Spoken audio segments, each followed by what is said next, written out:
Guys, today we got a question from Jason, who is a purple belt, and he is having a conundrum of sorts that will affect many of you that reach the higher levels of jiu-jitsu. Purple belt, high level purple belt, as far as like experience level and up, that's what I can kind of consider the higher belts, right? And so in his situation, he is a purple belt in his gym, and he has found himself just by surprise that he is now one of the higher ranking guys in his gym. He said he noticed it one day where he's training and people are coming up and asking him questions like he's supposed to know what's going on. And then he realizes, he looks down and he sees this purple belt and he's like, oh, I'm a purple belt now. And I'm looking around and he says, I don't see as many higher belts as me, right? There's not as many higher level guys. And he says in his situation, it worries him because he's like, I want to continue getting better, but if there's not that many higher level people in me, and again, we can say belts, we can say experience level or skill. I mean, you can exchange it for whatever you want to, but there's not a ton of people that are better than him in the gym anymore, right? And so he's wondering, he says, what do I do? Is leaving your gym, which is an awesome gym, is that just an inevitable thing as you get better at jiu-jitsu and wanting to continue to grow?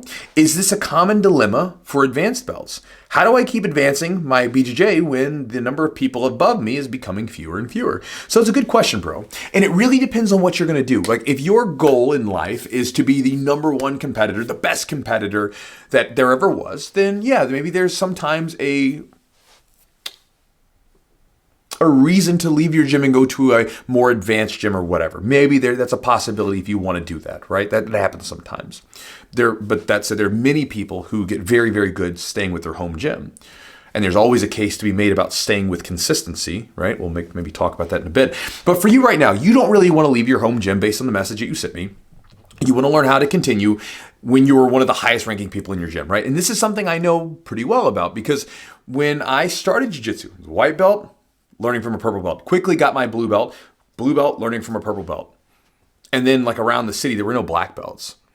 And by the time I was a brown and black belt, I was one of the highest ranking people around. There weren't a lot of people that could hang with me in the area as much. There was a handful of people, but in my direct area, there weren't that many. And so a lot of times I was training with my students whom I was much better than, and I had to learn how to get better. And again, when you get better in skill wise, it's obviously a good thing. You can learn much faster, but the other problem is that you have to be very deliberate with it. And so for your question, if you want to improve, but you don't want to leave your gym, which is what I think you want to do, then here's my suggestion to you. Number one, you never walk into the gym without having an idea of what you're going to work on, unless you were going in to just blow off some steam and mess around. That's okay. That has a purpose. But if your goal that day is to say, you know what, I want to get better today, like everybody's like, I want to get 1% better today.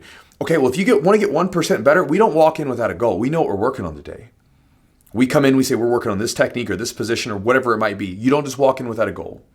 Again, training just like loosely, it's a fun thing to do. You're not going to get that much better from just like sort of training. And again, as you get better and better, you don't have the luxury, if you're one of the best guys in your gym, to simply just get pushed by other people because they won't.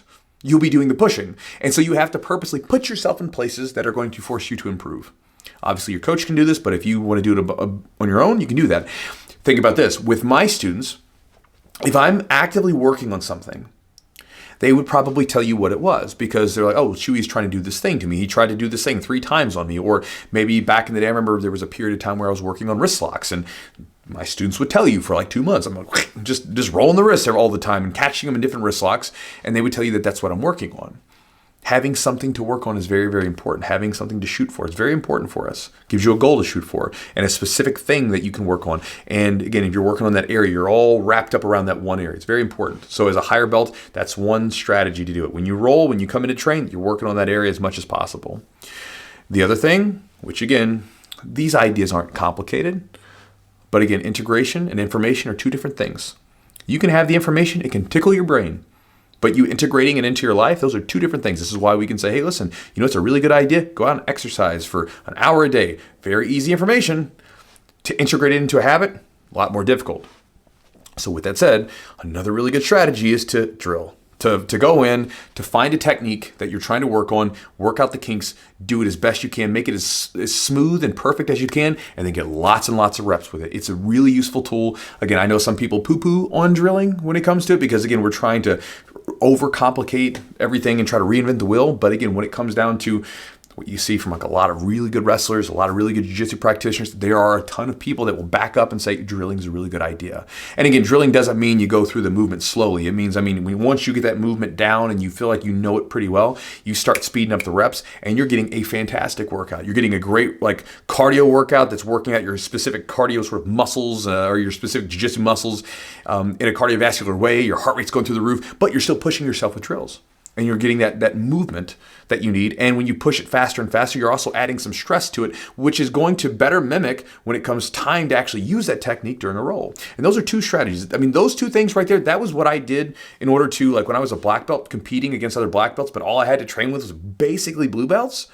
That's what I was doing. I would drill my techniques and I would do lots of situational rolling and I would focus on putting myself in positions that were going to push me and make me work. So for you, brother, that would be my suggestion to you is to, when you go to the gym, try to make sure you always have a plan of what you're going to work on. And if you have the ability to do so, maybe talk to your coach or whatever, the guy that runs the gym, see if you guys can set up some drilling times or open mat times or whatever it is you can do and work on getting some extra reps with the techniques you're trying to work on as well. So that would be my suggestion to you. And brother, hopefully that helps you. Good luck with your situation, your conundrum, as you said. And I'll talk to you guys next time.